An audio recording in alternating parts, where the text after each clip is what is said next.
En este mismo momento está ocurriendo algo que la mayoría de la gente no acaba de comprender. No es ciencia ficción, no es un futuro teórico lejano. En este mismo momento, en las marismas costeras del sur de Texas, bajo el sol abrasador del Golfo, se está montando una máquina que podría redefinir lo que significa ser humano. Una máquina tan grande que tapa el horizonte. Una máquina que respira metano líquido y oxígeno. Hace temblar el suelo a kilómetros de distancia y se está construyendo. No para una misión, sino para miles. Cientos de miles, quizás millones. Bienvenido. Siéntate. Ponte cómodo. Sírvete ese té. Porque lo que estás a punto de escuchar es o bien la historia más inspiradora de nuestra generación, o bien la apuesta más peligrosa en la historia de la civilización. Quizás ambas cosas. SpaceX ha declarado públicamente su intención de llevar a seres humanos a Marte. Eso probablemente ya lo sabes, pero la verdadera historia, la que se desarrolla en la sombra de los documentos presentados ante la FAA y de oscuros memorandos de ingeniería, es mucho más profunda. Se están discutiendo a puerta cerrada plazos que ponen nerviosos incluso a los observadores más optimistas. Hoy, se están tomando decisiones técnicas que determinarán si esos primeros astronautas vivirán o morirán. Y hay preguntas que nadie en el debate general parece dispuesto a plantear en voz alta. Pongámoslas sobre la mesa. La máquina en el fin del mundo. Conduce hacia el sur por la costa de Texas. Pasa Brownsville. Pasa la última gasolinera. Pasa el último indicio de civilización y la encontrarás. Starbase. Boca Chica. Lo que una vez fue un tranquilo pueblo costero con una población de unas pocas docenas de habitantes, se ha transformado en el complejo aeroespacial privado más ambicioso jamás construido. Starbase no es solo una base de lanzamiento, es una catedral, un monumento a la obsesión de un solo hombre por convertir a la humanidad en multiplanetaria. Atraviesa sus puertas y verás imponentes naves de montaje, donde los cilindros de acero inoxidable se apilan como rascacielos plateados. Oirás el chirrido de los sistemas hidráulicos y el sordo rugido del combustible criogénico fluyendo por tuberías tan anchas como túneles de metro. Olerás el picor penetrante del oxígeno líquido en el aire salino. Aquí es donde están haciendo Starship. Pero, ¿qué es exactamente Starship? El nombre suena casi mitológico, y en cierto modo, la realidad está a la altura del mito. Starship es un sistema de lanzamiento de 2 etapas totalmente reutilizable, y esas 5 palabras, juntas, representan algo genuinamente revolucionario. Ningún cohete en la historia ha sido nunca totalmente reutilizable y tan grande. Con unos 123 metros de altura y subiendo, es el cohete más alto que jamás haya volado. Es más alto que el Saturno V que llevó al hombre a la Luna. Genera más empuje en el despegue que cualquier cohete en la historia de la humanidad. La primera etapa, el propulsor Super Heavy, está equipada con 33 motores Raptor, cada uno de los cuales quema metano y oxígeno líquido en un ciclo de combustión Metalox, elegido específicamente porque el metano puede fabricarse potencialmente en Marte a partir del CeO2 atmosférico y el hielo de agua subterráneo. Esto no fue una casualidad. Todas las decisiones de diseño importantes de Starship se remontan a Marte. La segunda etapa, la propia nave espacial Starship, se asienta en la parte superior, una reluciente nave con forma de bala diseñada para transportar hasta 100 pasajeros, o más de 100 toneladas de carga, a la órbita y más allá.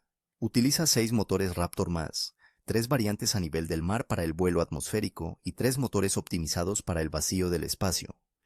Su parte inferior está cubierta de baldosas hexagonales de cerámica que actúan como escudo térmico, más de 18.000. Cada una de ellas se ha colocado individualmente, y cada una es un posible punto único de fallo si se pierde tan solo una durante la reentrada.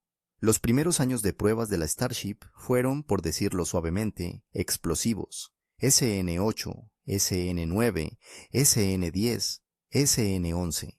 Prototipo tras prototipo, o bien explotaban en la plataforma de lanzamiento, daban vueltas de campana durante el descenso o detonaban en espectaculares bolas de fuego al aterrizar. Los críticos lo tildaron de imprudente, de derrochador, de peligroso. SpaceX lo llamó desarrollo iterativo rápido y siguió construyendo. La filosofía es casi darwiniana: construir rápido, romper cosas, aprender de los restos. Cada prototipo destruido llevaba sensores que transmitían datos hasta el momento de la destrucción. Cada bola de fuego enseñó a los ingenieros algo que ninguna simulación podía enseñar. El punto de inflexión llegó en 2024 y se aceleró drásticamente a lo largo de 2025. Una prueba de vuelo integrada tras otra fue ampliando los límites. El sistema comenzó a atrapar su propio propulsor en pleno vuelo, utilizando los brazos mecánicos de la torre Mechasilla, una hazaña tan audaz que los veteranos del sector aeroespacial la compararon con atrapar un rascacielos en caída con un par de palillos. Y funcionó, repetidamente. Luego llegó el vuelo 10, el 26 de agosto de 2025. Esa fecha será recordada. Ambas etapas funcionaron a la perfección. El Super Heavy descendió a través de un cielo al atardecer y se posó suavemente en el Golfo de México. El Starship sobrevivió a la reentrada, resistiendo temperaturas que superaban los 1400 grados Celsius, y amerizó de forma controlada en el Pacífico. Por primera vez en la historia, un cohete del tamaño de un rascacielos había volado al espacio y ambas piezas regresaron intactas. El vuelo 11 le siguió el 13 de octubre de 2025, confirmando que no había sido una casualidad. La configuración de protección térmica Crunch Wrap, una geometría de baldosas mejorada y un sistema de sellado de bordes, demostró ser robusta. Los ingenieros analizaron los datos con la intensidad obsesiva de cirujanos que revisan su propia intervención. Los márgenes térmicos fueron mejores de lo previsto. El control durante la reentrada hipersónica fue preciso. El sistema estaba madurando, pero aquí es donde la historia se vuelve más sombría. Aquí es donde los aplausos deberían callarse y las preguntas deberían comenzar. Versión 3. La máquina que podría ir a Marte. La Starship, versión 3, no es solo una actualización. Es el umbral. El primer vuelo de la VE3 está previsto para la primavera de 2026. En marzo, si la FAA coopera, si el tiempo acompaña y si las docenas de subsistemas funcionan según lo previsto. Con 124,4 metros, es ligeramente más alta que su predecesora, pero las cifras que importan son las internas. Los motores Raptor 3 que propulsan la V3 representan un salto generacional. El Raptor 1 ya era el motor de cohete de mayor presión jamás utilizado. El Raptor 2 fue aún más lejos. El Raptor 3 se ha rediseñado desde la cámara de combustión hacia afuera, eliminando las tuberías externas al dirigir las líneas de propulsante internamente a través de la propia pared del motor. El resultado es un motor más limpio, ligero y fiable, con mayor empuje y un montaje drásticamente simplificado. Ahora cada motor se puede instalar o sustituir en menos de una hora. Esto es de enorme importancia para los tiempos de respuesta que SpaceX necesita para que su visión sea económicamente viable. Se prevé que la V3 transporte más de 100 toneladas a la órbita terrestre baja, en modo totalmente reutilizable. A modo de referencia, el Saturno V podía transportar 130 toneladas a la órbita terrestre baja, pero era totalmente desechable. El sistema de lanzamiento espacial de la NASA, que cuesta más de $2.000 millones por lanzamiento, transporta unas 95 toneladas. SpaceX pretende construir finalmente la Starship por unos 5 a 10 millones de dólares por vehículo y reutilizarla decenas de veces. La economía, si funciona, es transformadora. Pero fíjate en la frase, si funciona.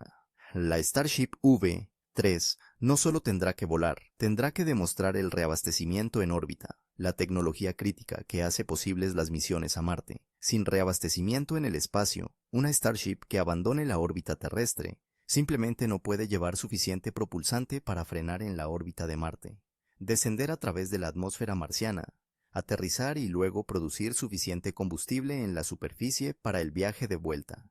Las cuentas no cuadran. La física es implacable.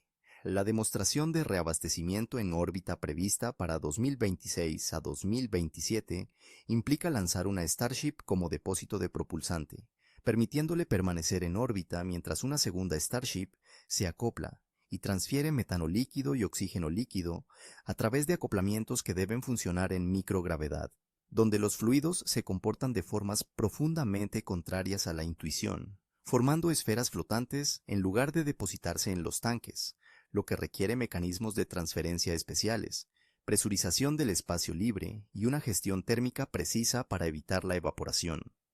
Esto nunca se ha hecho a esta escala antes, jamás. En toda la historia de los vuelos espaciales, la NASA intentó realizar experimentos de transferencia de propulsante criogénico en órbita terrestre baja y se encontró con retos formidables. La evaporación del propulsante en el espacio es real. El oxígeno líquido y el metano se calientan y se vaporizan gradualmente, a menos que se enfríen activamente. Y la refrigeración activa en una nave espacial añade masa, complejidad y modos de fallo. SpaceX ha diseñado sistemas para abordar esto, pero hasta que esos sistemas no se prueben en el entorno térmico y de microgravedad real de las operaciones orbitales en el espacio profundo, la incertidumbre persiste. Hay un rumor en ciertos círculos aeroespaciales. Una pregunta que nadie parece plantear directamente en las ruedas de prensa de SpaceX. ¿Qué pasaría si el reabastecimiento en órbita no funcionara con la fiabilidad suficiente como para programarlo y lanzarlo en las estrechas ventanas de oportunidad que requieren las misiones a Marte?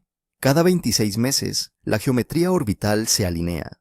Si se pierde esa ventana, hay que esperar más de 2 años. Y en una misión a Marte, esperar 2 años significa que la tripulación tiene que esperar en la superficie o volver a casa antes de tiempo con la misión incompleta. La ventana de 2026. 5 naves hacia el vacío.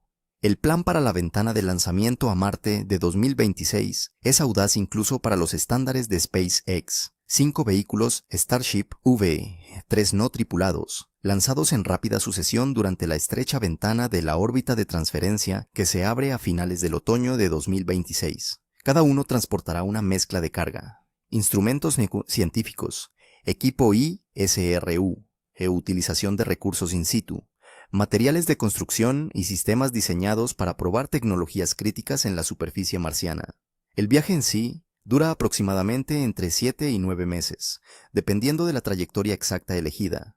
Durante ese tiempo, cada Starship será completamente autónoma, sin tripulación que reaccione ante emergencias, sin mano humana que accione un interruptor si algo sale mal. Los vehículos se comunicarán con la Tierra, pero con un tiempo de propagación de la señal de hasta 24 minutos en cada sentido. La capacidad del control de la misión para intervenir en tiempo real es prácticamente nula. Observarán, analizarán la telemetría, no podrán ayudar. La entrada, el descenso y el aterrizaje en Marte son terriblemente difíciles.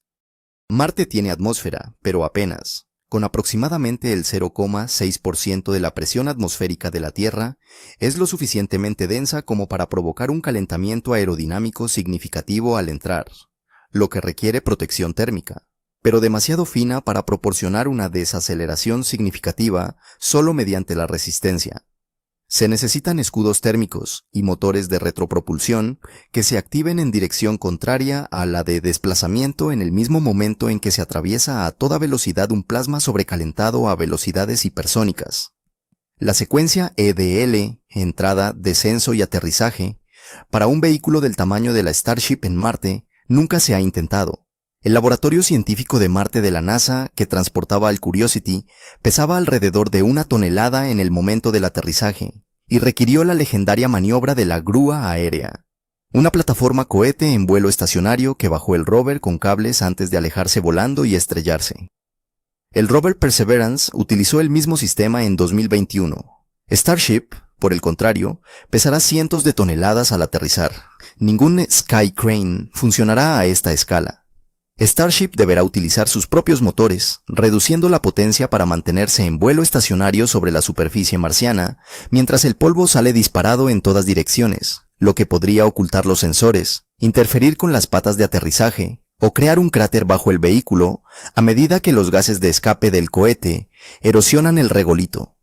Nadie sabe exactamente cómo será eso. Las simulaciones dicen que es posible. Pero Marte, como te dirá cualquier ingeniero que haya enviado alguna vez una misión allí, tiene una forma de hacer que las simulaciones parezcan ingenuas. Y aquí hay algo que debería hacerte reflexionar. Algo que se menciona discretamente en los artículos técnicos y que luego pasa a un segundo plano con la misma discreción. De las 50 misiones a Marte lanzadas por todas las naciones juntas desde 1960, aproximadamente 26 han fracasado. Eso supone una tasa de fracaso del 52%. La dificultad de llegar a Marte de forma fiable no es teórica, es histórica, empírica y actual. En 2016, el módulo de aterrizaje europeo Schiaparelli Se estrelló porque un fallo en un sensor confundió al ordenador de a bordo sobre su altitud, lo que provocó que se desprendiera el paracaídas demasiado pronto y que se activaran los retrocohetes durante una fracción de segundo en lugar de varios. Por lo demás, la nave espacial estaba en perfecto estado. La secuencia de aterrizaje simplemente salió mal. El propio Elon Musk, en mayo de 2025, reconoció que el primer lanzamiento en la ventana de Marte tenía una probabilidad de éxito del 50%. Lo dijo sin pestañear, aparentemente sin preocupación. Y tal vez esa sea la actitud correcta desde el punto de vista de la ingeniería. Aceptar el riesgo, seguir adelante, aprender. Pero para esos 5 vehículos, esos cientos de millones de dólares, esos años de trabajo, un 50% significa que existe una posibilidad real de que veamos cómo fracasan todos. ¿Qué pasará entonces? La infraestructura de la ambición. Pero supongamos que hay éxito. Sigamos la rama optimista de este árbol de probabilidades, porque la infraestructura que SpaceX está construyendo en torno a esta misión merece realmente ser examinada. Starbase, en Boca Chica, es el corazón, pero no todo el sistema circulatorio. El complejo de lanzamiento 39A del Centro Espacial Kennedy, la misma plataforma desde la que partió el Apolo 11 hacia la Luna el 16 de julio de 1969, se está reacondicionando para la Starship. Hay algo casi mitológico en todo esto.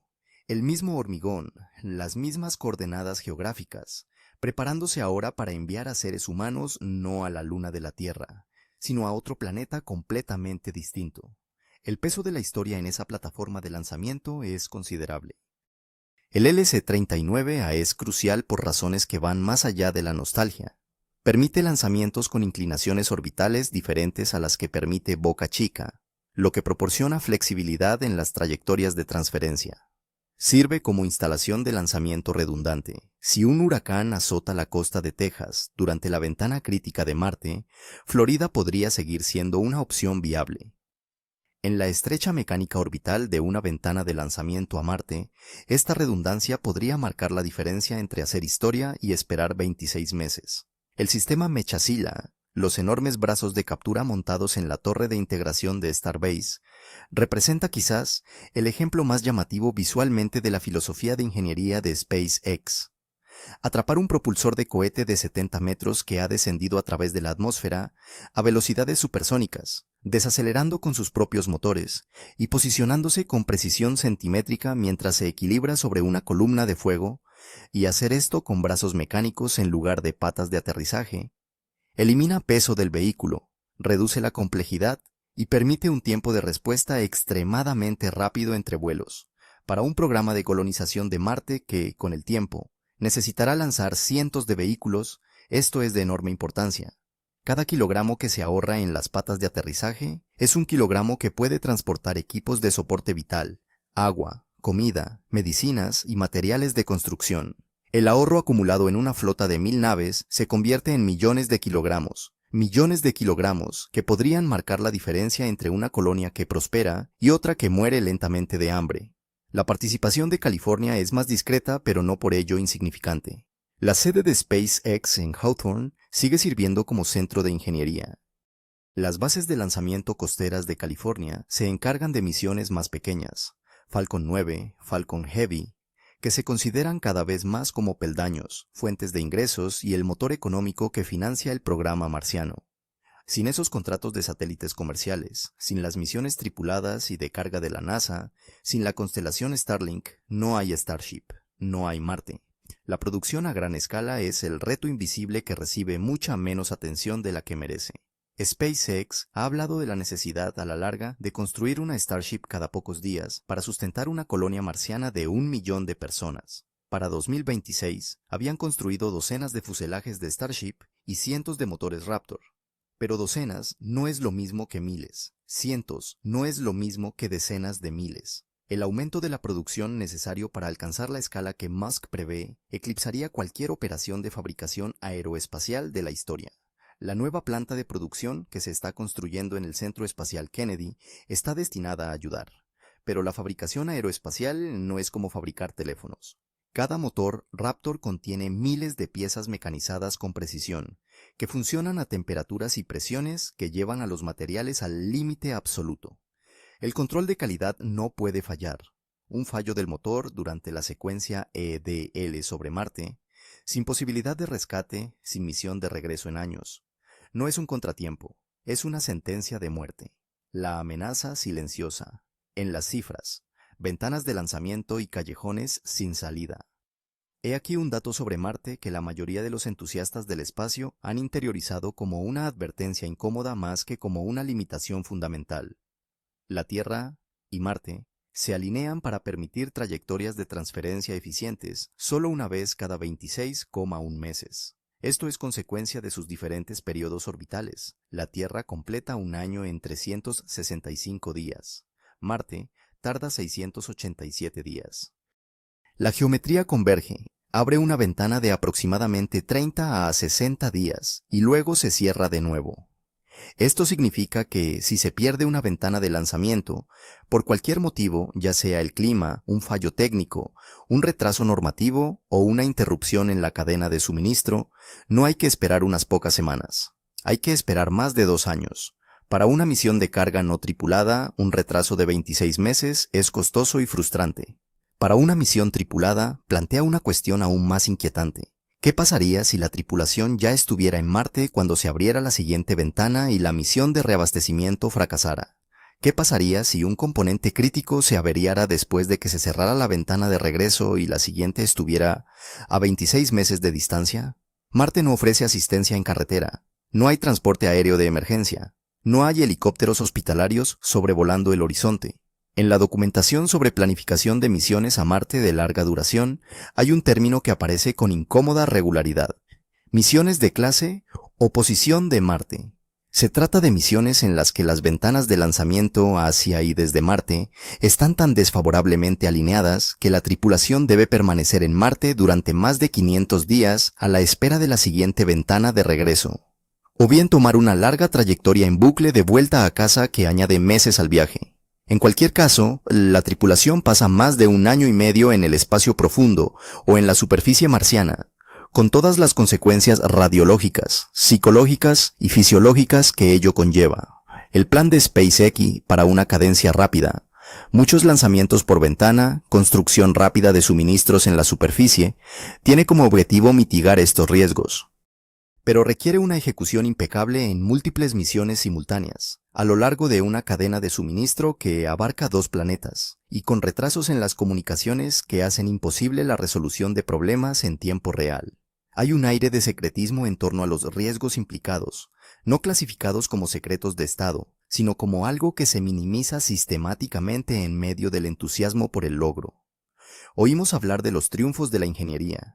Vemos los vídeos de los brazos de Mechasilla atrapando los propulsores como en un ballet coreografiado. De lo que oímos hablar menos son los árboles de fallos, los análisis de modos de fallo, los escenarios en los que 3 cosas salen mal al mismo tiempo y no hay ninguna rama del árbol de decisiones que conduzca a nada bueno. Fantasmas en la máquina, lo que los datos no muestran. Hay algo que ocurre en los sistemas de ingeniería complejos que los ingenieros llaman fallo emergente. Un modo de fallo que no fue predicho por la evaluación de riesgos de ningún componente individual, sino que surge de la interacción de múltiples componentes en condiciones que no se modelaron por completo. La historia de los vuelos espaciales está llena de ellos. El transbordador espacial Challenger no falló porque la junta tórica estuviera mal diseñada de forma aislada. Falló porque el comportamiento de la junta tórica a bajas temperaturas interactuó con una decisión de lanzamiento tomada bajo la presión de la dirección en unas condiciones meteorológicas inusualmente frías. Cada factor, analizado individualmente, podría haber parecido manejable. Juntos, resultaron catastróficos. El Columbia no falló porque se desconociera que el aislamiento de espuma se desprendía del tanque externo durante el lanzamiento. Se había observado en vuelos anteriores y se había clasificado como un riesgo aceptable. El fallo emergente fue el sistema de toma de decisiones que normalizó un peligro conocido hasta que mató a 7 personas. El Starship es mucho más complejo que el transbordador espacial. Solo en el propulsor cuenta con 39 motores Raptor, cada uno de los cuales es un punto de fallo potencial. Cuenta con un escudo térmico de 18.000 baldosas individuales, cada una de ellas un punto de entrada potencial para un calentamiento catastrófico. Dispone de sistemas de reabastecimiento en órbita que nunca se han utilizado a esta escala. Cuenta con sistemas de aterrizaje autónomos que deben funcionar en un entorno marciano que, a pesar de décadas de rovers, aún no comprendemos del todo. La cuestión no es si la Starship está brillantemente diseñada. Es evidente que lo está. La cuestión es si cualquier sistema diseñado puede hacerse lo suficientemente fiable para misiones tripuladas a Marte en el plazo que se está barajando. Y la historia de los vuelos espaciales sugiere que la respuesta es, probablemente, con el tiempo, pero no sin antes encontrarse con modos de fallo que nadie predijo. ¿Quién se enfrentará a esos fallos? ¿Los ingenieros en una sala de control en la Tierra, observando la telemetría? ¿O una tripulación de 6 personas en un viaje de 7 meses a Marte, a 300 millones de kilómetros del hospital más cercano? La superficie marciana, hermosa, hostil y paciente. Incluso la Starship aterriza a la perfección, incluso si todos los sistemas funcionan exactamente según lo previsto. La superficie de Marte está al acecho, y a Marte no le interesan en absoluto las ambiciones humanas. Gravedad, el 38% de la de la Tierra. Esto suena benigno, quizás incluso agradable. Es más fácil levantar objetos. El peso efectivo es menor, pero una gravedad del 38% no es un ajuste menor. Es un desafío biológico fundamental. El cuerpo humano evolucionó bajo una carga gravitatoria constante de 1 G. Cada sistema de regulación de la densidad ósea, cada gradiente de presión circulatoria, cada circuito de procesamiento vestibular del cerebro humano fue calibrado por miles de millones de años de evolución para exactamente 9,81 metros por segundo al cuadrado. Si se elimina esa carga, el cuerpo comienza a desintegrarse. Tras 6 meses en la Estación Espacial Internacional, en gravedad cero, no en 0,38 GE, los astronautas suelen perder entre un 1% y un 2% de masa ósea al mes en las regiones que soportan peso. Sufren atrofia muscular, desacondicionamiento cardiovascular y desplazamientos de líquidos hacia la parte superior del cuerpo que aumentan la presión intracraneal y deterioran la agudeza visual. Su sistema inmunitario se desregula. Su microbioma intestinal sufre cambios que aún se están estudiando. Con una gravedad del 38%, estos efectos se reducen, pero no desaparecen. Nadie sabe exactamente qué le hace al cuerpo humano vivir durante años con una gravedad del 38%, porque ningún ser humano lo ha hecho nunca. Los únicos datos de los que disponemos son extrapolaciones de investigaciones sobre microgravedad y estudios con animales, ninguno de los cuales se ajusta perfectamente al escenario de la superficie marciana. Estamos a punto de descubrir, de forma experimental, qué efectos tiene una gravedad del 38% en los seres humanos, y los sujetos del experimento serán los primeros colonos de Marte. La atmósfera, 95% de dióxido de carbono, 0,13% de oxígeno, 2,6% de nitrógeno y trazas de argón. Presión media en la superficie, 600 pascales, frente a los 101.325 pascales de la Tierra. Si salieras al exterior sin un traje presurizado, perderías el conocimiento en segundos y morirías en cuestión de minutos, no principalmente por envenenamiento por CO2, sino por el simple hecho de que, a 600 pascales, el agua de tus tejidos comenzaría a vaporizarse inmediatamente. Tu sangre herviría. Esto no es una metáfora. El punto de ebullición del agua desciende por debajo de la temperatura corporal a las presiones de la superficie marciana.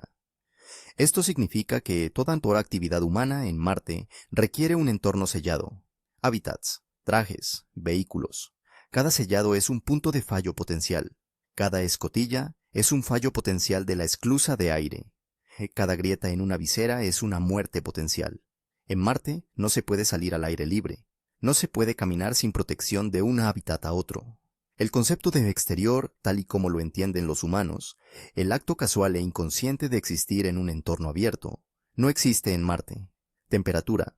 Oscila desde una tarde de verano cerca del Ecuador, con unos relativamente suaves -20 °C, hasta las noches de invierno en los polos, donde las temperaturas caen en picado hasta los -125 °C.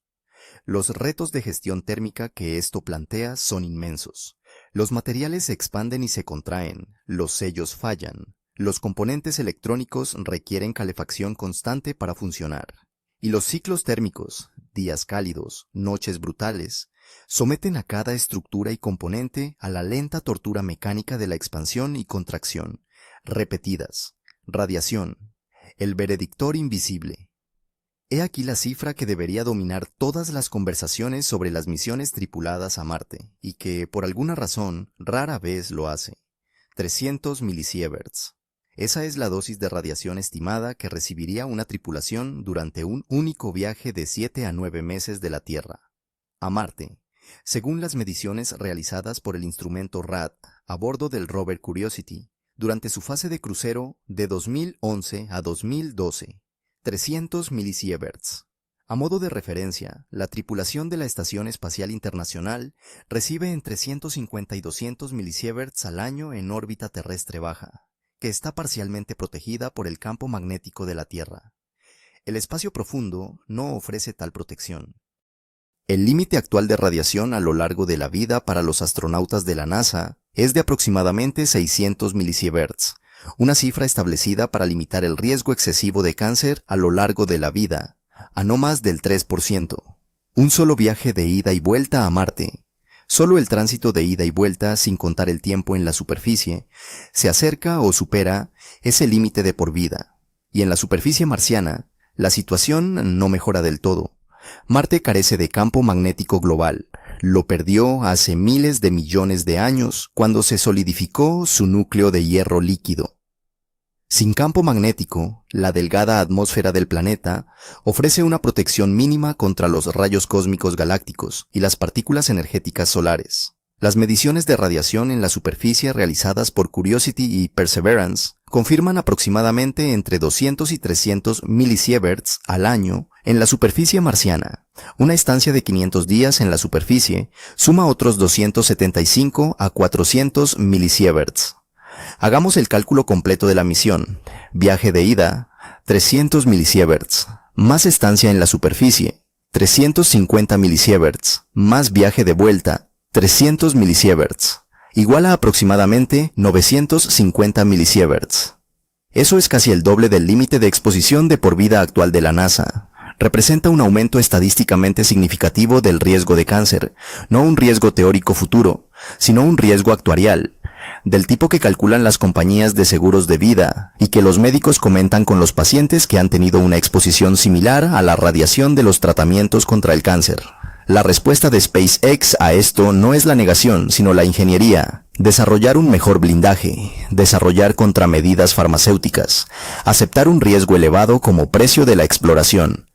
Hay fármacos en desarrollo, compuestos que estimulan los mecanismos de protección contra la radiación en las células, que podrían reducir el impacto biológico de la exposición a la radiación. Se está investigando sobre sistemas de blindaje magnético activo, aunque los requisitos de masa y potencia son formidables. Pero aquí está lo que hace que la radiación sea especialmente insidiosa. Es invisible, silenciosa y acumulativa. Los astronautas no sienten los rayos cósmicos atravesando sus cuerpos. No sienten las roturas de ADN acumulándose en sus células madre. No sabrán, hasta años o décadas después de la misión, a qué cáncer, si es que hay alguno, tiene su origen en esos 7 meses en la oscuridad entre mundos. ¿Es eso aceptable? Quizás las personas dispuestas a ir a Marte también estén dispuestas a aceptar ese riesgo.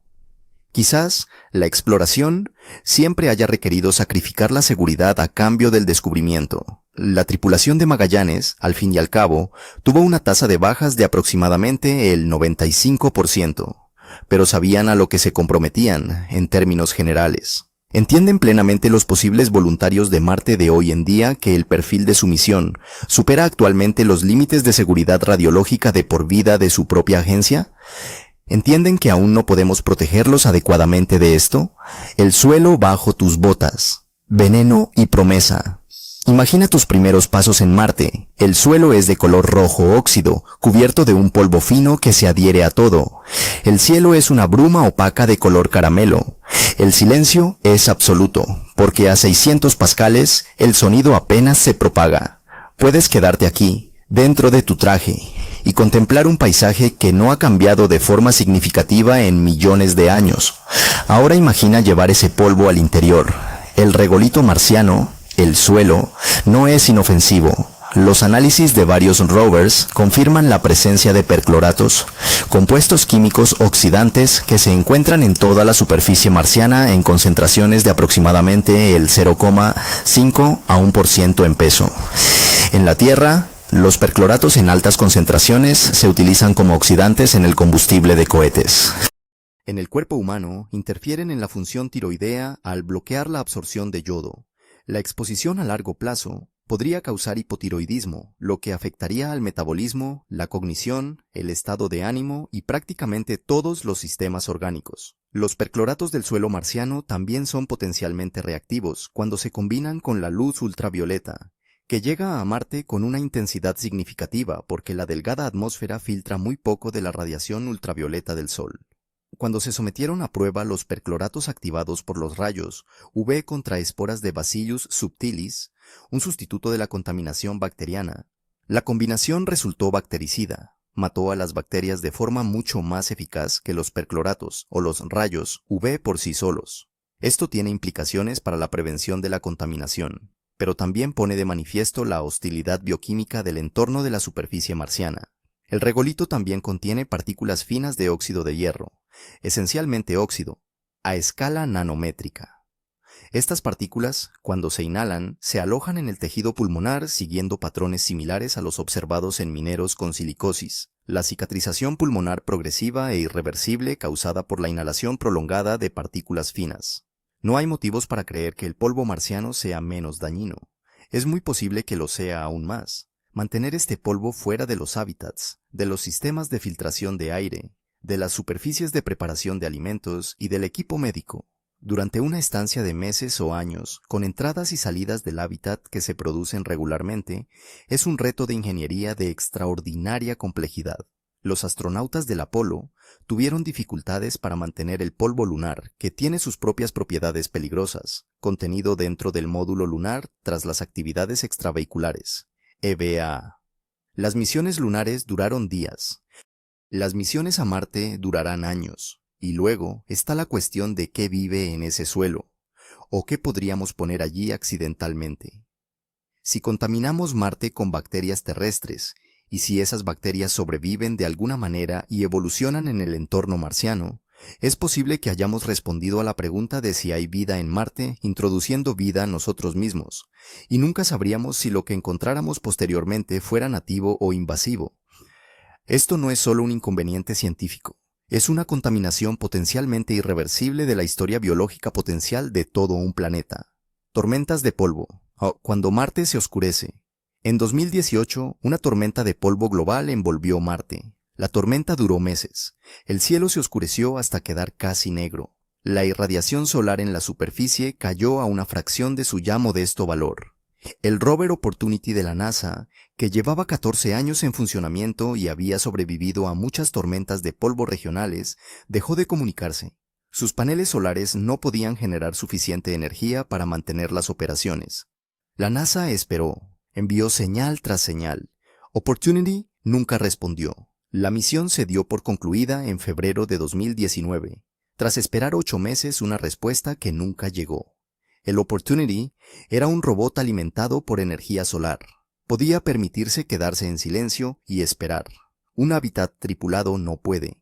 Las tormentas de polvo marcianas globales no son infrecuentes. Se producen aproximadamente una vez cada pocos años marcianos, aproximadamente cada 3 o 4 años terrestres. Las tormentas regionales son más frecuentes. La suspensión de polvo reduce la generación de energía solar, lo que reduce la capacidad de calefacción, lo que pone en peligro tanto los sistemas electrónicos como la supervivencia humana. El polvo también recubre los paneles solares y los sensores ópticos con el tiempo, incluso sin una tormenta completa. Una degradación gradual que debe tenerse en cuenta en el diseño de cualquier sistema de superficie de larga duración. La respuesta de SpaceX, y esta es, de hecho, la respuesta correcta, es la energía nuclear. Un pequeño reactor de fisión en Marte, blindado y automatizado, proporciona energía independientemente de las condiciones solares. El proyecto Kilopower de la NASA ha desarrollado pequeños reactores de fisión nuclear diseñados específicamente para aplicaciones en la superficie espacial. Un sistema kilopower de 10 kilovatios podría, en teoría, satisfacer las necesidades básicas de una pequeña tripulación. Para escalar a una colonia completa se necesitarían múltiples unidades, pero transportar un reactor nuclear a Marte, aterrizarlo de forma segura y desplegarlo de manera autónoma antes de la llegada de la tripulación, añade otra capa de complejidad a una cadena logística ya de por sí increíblemente compleja. Cada sistema adicional es otro modo de fallo. Cada modo de fallo en la cadena, si se produce en el momento equivocado, puede provocar una reacción en cadena. Fallo en cadena. Cómo los pequeños problemas se convierten en catástrofes. Analicemos un escenario, no para asustar, sino para poner de manifiesto la naturaleza interconectada de los riesgos. Estamos a finales de 2031. 4 astronautas llevan 120 días en Marte. Una pequeña tormenta de polvo regional ha reducido la generación de energía solar en un 40% durante las últimas 2 semanas. El reactor nuclear se encarga de la energía primaria, pero uno de sus circuitos de refrigeración secundarios ha desarrollado una pequeña anomalía. Nada crítico, pero el sistema automatizado ha reducido la potencia del reactor en un 15% como medida de precaución, y la reparación requiere una actividad extravehicular, EVA, en condiciones de viento que actualmente se encuentran al límite de la envolvente de seguridad de los trajes. Al mismo tiempo, el depurador de CO2 principal del módulo de habitación 2 ha mostrado una lenta degradación en la eficiencia de su cartucho de hidróxido de litio. Se ha señalado que debe ser sustituido, pero los cartuchos de repuesto se encuentran en la carga almacenada en un segundo módulo de habitación a 200 metros de distancia, y las condiciones actuales de polvo hacen que esa EVA no sea aconsejable. La tripulación está racionando la energía. Los niveles de CO2 en el módulo 2 están aumentando lentamente. Aún no han alcanzado niveles peligrosos, pero la tendencia es preocupante. El oficial médico ha observado que 2 miembros de la tripulación presentan marcadores inflamatorios elevados en la sangre, posiblemente inducidos por la radiación, posiblemente relacionados con el CO2 ligeramente elevado, posiblemente una coincidencia. La moral está bajo. La comunicación con la Tierra tiene un retraso unidireccional de 22 minutos. El control de la misión puede verlo todo, pero no puede ayudar en tiempo real.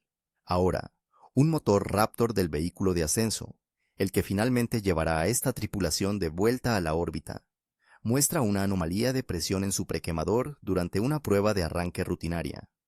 La anomalía es pequeña, puede ser un fallo del sensor, puede ser real. Ninguna de estas cosas es catastrófica por sí sola. Cada una tiene un protocolo de respuesta. Pero juntas, ocurriendo simultáneamente a una tripulación de 4 personas que llevan 4 meses en un entorno confinado y de alto estrés, con sueño reducido, expuestos a una elevada radiación y con retrasos de 22 minutos en la comunicación entre ellos y cualquier experto que pudiera ayudarles. Juntas, forman una cascada que no mata rápidamente. Mata lentamente, a través de la acumulación de estrés, errores y una toma de decisiones deteriorada. La historia de los desastres de exploración está llena precisamente de este patrón. La explosión del Apolo 13 en 1970 fue superable en parte porque la tripulación se encontraba a solo 3 días de la Tierra. El desastre del Erebus de 1972, en el que un avión de Air New Zealand se estrelló contra una montaña volcánica en la Antártida, mató a 257 personas, en parte porque los errores de navegación se sumaron a la confusión de la tripulación y a los fallos en la planificación del vuelo. El desastre del Challenger de 1986 se desarrolló a lo largo de meses de toma de decisiones que, consideradas individualmente, parecían justificables. Marte no ofrece las opciones del Apolo 13. No hay ningún impulso para volver a casa en 3 días. La tripulación en Marte permanecerá allí hasta que la mecánica orbital diga lo contrario, y esa mecánica es indiferente a las emergencias humanas. El cuerpo al final del viaje. Consideremos cómo se vería un ser humano tras una misión completa a Marte. Suponiendo que sobreviva, que no haya fallos catastróficos y que las cosas salgan más o menos según lo previsto. Habrán pasado entre 7 y 9 meses en microgravedad durante el tránsito, perdiendo masa ósea, masa muscular y condición cardiovascular, y con la columna vertebral alargándose lentamente a medida que los discos vertebrales se descomprimen sin la carga gravitatoria. Los fluidos se han desplazado hacia la parte superior del cuerpo a lo largo del viaje, creando una hinchazón facial persistente, presión intracraneal elevada y una afección denominada síndrome neuroocular asociado a los vuelos espaciales, SANS, que se ha detectado en un porcentaje significativo de astronautas de la ISS en misiones de larga duración y que implica cambios estructurales en el nervio óptico y una degradación de la agudeza visual. En algunos casos, puede ser permanente. Han llegado a Marte con una dosis de radiación de aproximadamente 300 milisieverts.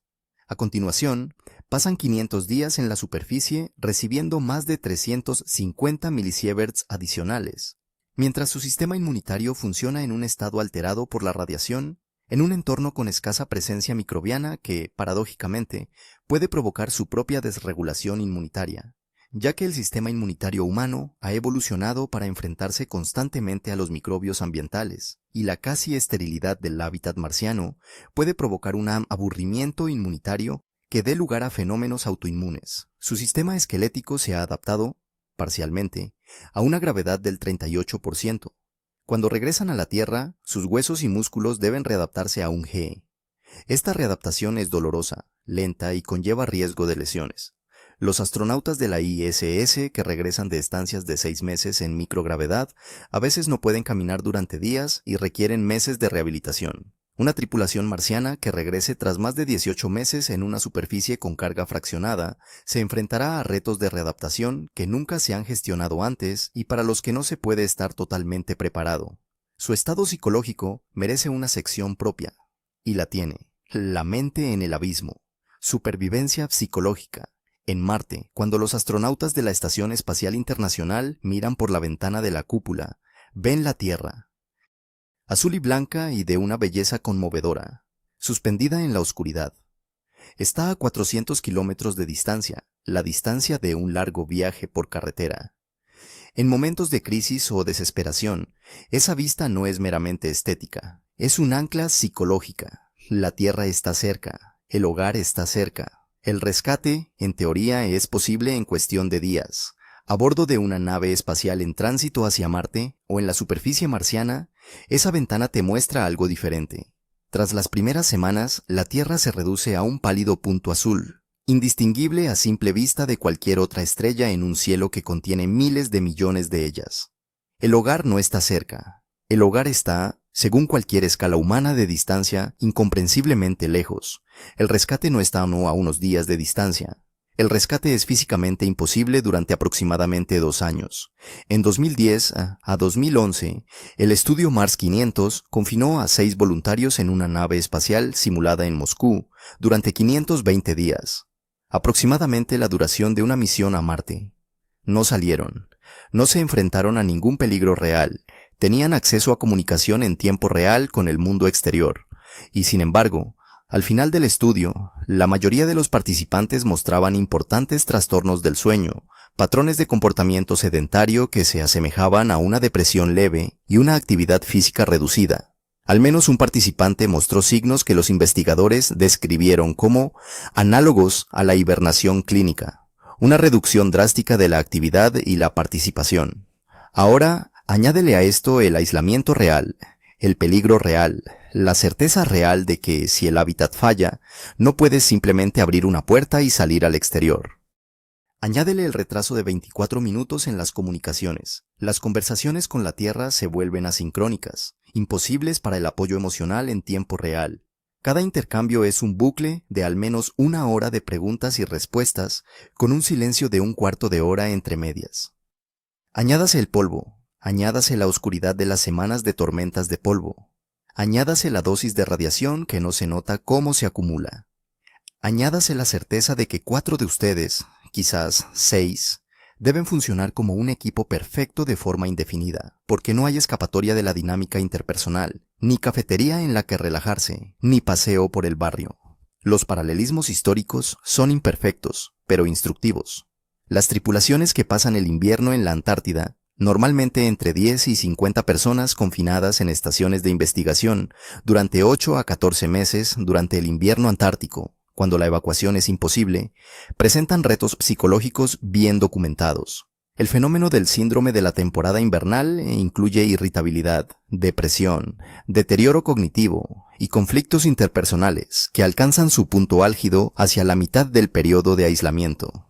Y estas tripulaciones pueden respirar aire libre, pueden pasear al aire libre, pueden contactar con sus familias en tiempo real, pueden ver la luz del sol durante parte del año. Una tripulación marciana no tiene nada de esto. Las tripulaciones de submarinos ofrecen otro paralelismo parcial.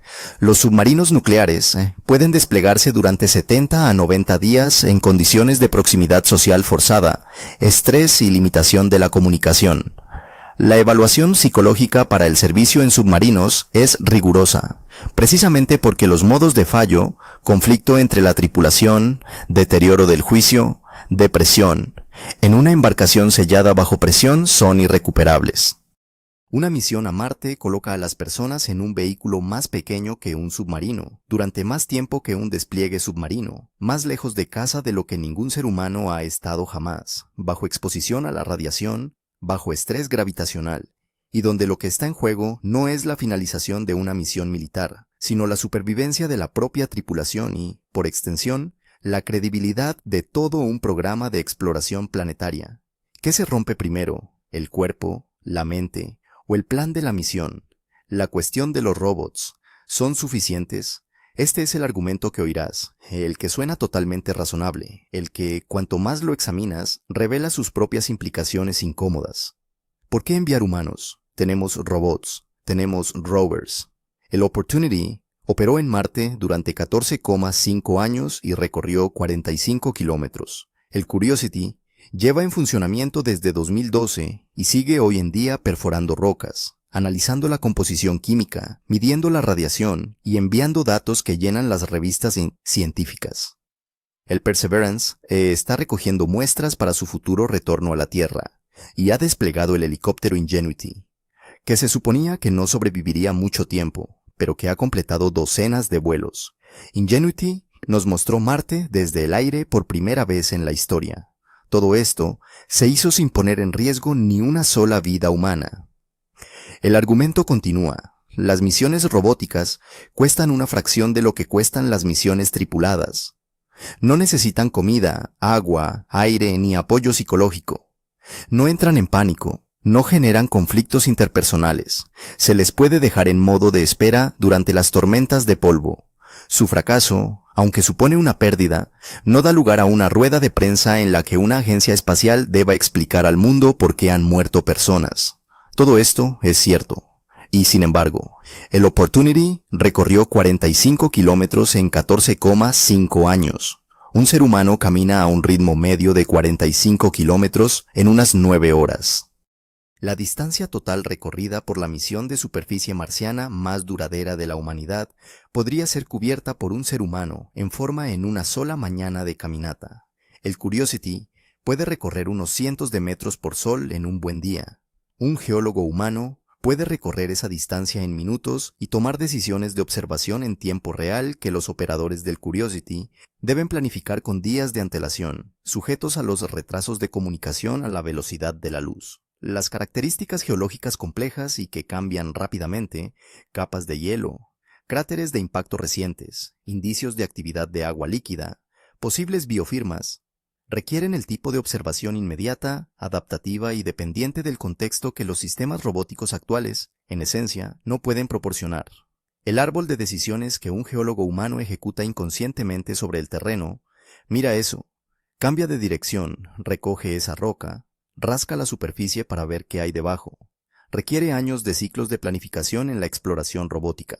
También está la cuestión de la ISRU, utilización de recursos in situ, la producción de propulsante, agua y oxígeno, a partir de recursos marcianos, la construcción de hábitats, la instalación de infraestructuras para futuras tripulaciones, la destreza necesaria para tareas de construcción complejas, la resolución de problemas cuando algo no encaja según lo previsto, el criterio necesario cuando un sistema se comporta de forma inesperada.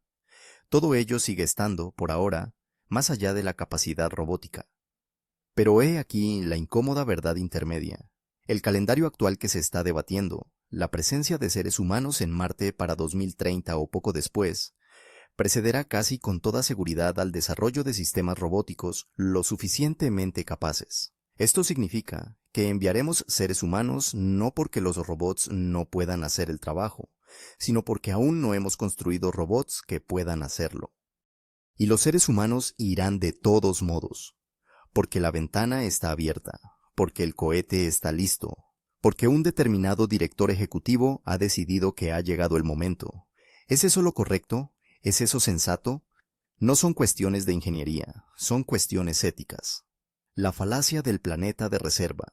Y ahora llegamos a los cimientos, el sustrato filosófico sobre el que se construye todo el programa de colonización de Marte. El argumento al que Elon Musk vuelve una y otra vez, el que proporciona la justificación moral para el riesgo, el coste, el peligro y la ambición. La Tierra es frágil. Un solo impacto de asteroide, una explosión de rayos gamma cercana, una pandemia descontrolada, una guerra nuclear o incluso un lento colapso de la civilización impulsado por el cambio climático o el agotamiento de los recursos podrían poner fin a la historia de la humanidad. Nuestra especie pone todos sus huevos en una sola cesta planetaria. Marte es la segunda cesta. Este es un argumento emocionalmente convincente. Conecta con instintos humanos profundos sobre la supervivencia, la diversificación del riesgo, la perpetuación de nuestra especie y todo lo que nuestra civilización ha creado. Tiene una validez filosófica genuina que los pensadores serios se toman en serio. Pero la Tierra es, según todos los parámetros medibles, el entorno más hospitalario del universo conocido para la vida humana. Cuenta con aire respirable, agua líquida, una gravedad tolerable, un campo magnético protector, una atmósfera densa que filtra la radiación, una enorme biomasa que sustenta una cadena alimentaria completa y un clima que, incluso en su estado actual de alteración, sustenta a miles de millones de personas. La versión del peor de los casos de la Tierra, un planeta devastado por el cambio climático, con una productividad agrícola reducida y ecosistemas parcialmente alterados, sigue siendo, por un margen de varios órdenes de magnitud, más habitable que el mejor de los casos de Marte. Una pequeña colonia de humanos en Marte, sobreviviendo en hábitats herméticamente sellados, dependiente de la Tierra para suministros críticos, incapaz de salir al exterior sin equipo de soporte vital, acumulando lentamente dosis de radiación, alimentándose de comida liofilizada o cultivada hidropónicamente, dependiente de reactores nucleares para calor y energía. Esto no es un plan de respaldo para la humanidad. Es un escenario de supervivencia para un pequeño número de individuos extremadamente resistentes y extremadamente afortunados. El 99,99% de la humanidad que queda en la Tierra sigue siendo igual de vulnerable a cualquier catástrofe planetaria contra la que se supone que la colonización de Marte debe protegernos. Si realmente queremos que la humanidad sea resiliente ante eventos de nivel de extinción, los argumentos a favor de invertir en hacer que la Tierra sea más robusta, más sostenible, con un clima más estable, más resiliente ante las pandemias, más capaz de alimentar y dar cobijo a su población, son abrumadores en comparación con los argumentos a favor de establecer una colonia vulnerable de cientos o miles de personas en un mundo hostil a 300 millones de kilómetros de distancia. Esto no es un argumento en contra de explorar Marte. El valor científico y exploratorio de las misiones a Marte es inmenso y real. Es un argumento en contra del marco moral específico, la narrativa del planeta de reserva, que se utiliza para justificar el envío apresurado de seres humanos a Marte en plazos que superan el desarrollo de la seguridad, la preparación robótica y los conocimientos médicos necesarios para dar a esos seres humanos una oportunidad razonable.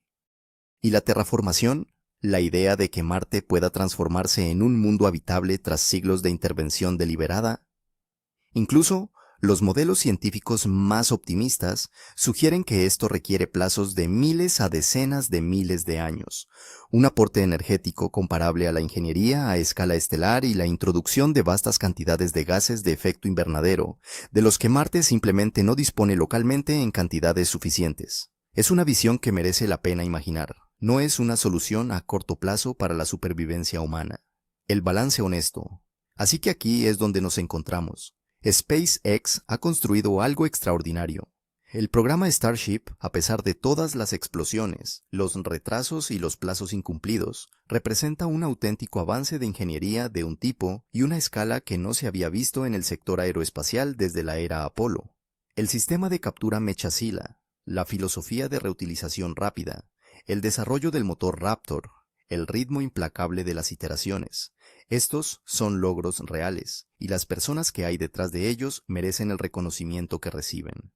Las misiones no tripuladas a Marte de 2026, si llegan a realizarse y tienen éxito, aunque sea parcialmente, serán trascendentales. Los datos sobre el EDL, marciano a escala de Starship, las mediciones de las condiciones de la superficie con instrumentos modernos, las demostraciones de la tecnología ISRU, cualquiera de estos avances mejoraría la comprensión de la humanidad sobre cómo llevar, de forma segura, a personas a otro mundo. Y las misiones tripuladas a Marte, cuando lleguen, estarán entre los acontecimientos que marcarán la historia de la humanidad. Los primeros humanos en Marte serán recordados mientras exista la civilización humana.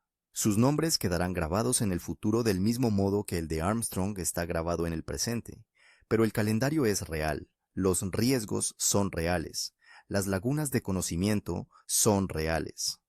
La brecha entre una espectacular prueba de cohete y la colonia marciana autosuficiente a largo plazo de la visión de Musk no es cuestión de unos cuantos lanzamientos exitosos más. Se trata de resolver problemas en medicina, psicología, biología de la radiación, geología marciana, construcción autónoma, despliegue de energía nuclear, mitigación del polvo, soporte vital de larga duración, ingeniería de factores humanos y logística orbital que aún no se han resuelto, y algunos de los cuales apenas se han estudiado.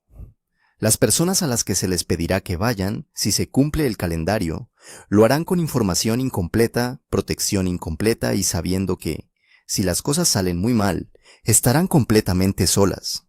La historia siempre ha tenido personas así, personas que se adentraron en lo desconocido con un equipo inadecuado y mapas incompletos, aceptando riesgos que, según cualquier cálculo actuarial, probablemente no deberían haber aceptado.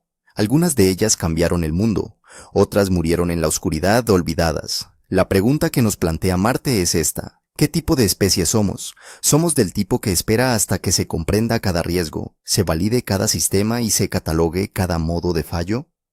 ¿O somos del tipo que se lanza de todos modos porque el hecho de ir importa más que la certeza de llegar? No hay una respuesta clara, nunca la ha habido. Lo que es seguro es que las máquinas se están construyendo, se están fijando los plazos, se están tomando las decisiones, y en algún momento del futuro cercano, 2026, 2028, 2030, 2032. Esta pregunta dejará de ser filosófica y se convertirá en operativa. El cohete se encenderá, el suelo temblará, la máquina se elevará, y quien quiera que esté mirando, o quien quiera que esté a bordo, tendrá su respuesta. Deja un comentario. Queremos saber tu opinión. ¿Crees que vamos demasiado rápido o no lo suficientemente rápido? ¿Crees que el plazo de 2030 para una misión tripulada a Marte es factible o es una fantasía peligrosa? ¿Cuál crees que es el mayor reto sin resolver que se interpone entre nosotros y un aterrizaje humano seguro en Marte? Deja tu respuesta más abajo. La sección de comentarios de este vídeo es importante. No son preguntas abstractas, son cuestiones que se están debatiendo ahora mismo en reuniones de ingeniería, en audiencias gubernamentales y en laboratorios de investigación universitarios. Tu voz se suma a esa conversación, y si tienes experiencia en alguna de estas áreas, aeroespacial, medicina, biología de la radiación, psicología, por favor, compártela. Este es exactamente el tipo de vídeo en el que la sección de comentarios se convierte en algo que vale la pena leer. Espero que hayas disfrutado del vídeo. Si es así, pulsa el botón Me gusta. Ayuda a que más gente encuentre este contenido y se una a la conversación. Y si aún no te has suscrito, ahora es el momento. Cubrimos historias como esta, historias en las que la ciencia es real, lo que está en juego es enorme y las respuestas son genuinamente inciertas. Con regularidad. Pulsa suscribirse, activa la campana de notificaciones y nos vemos en el próximo vídeo.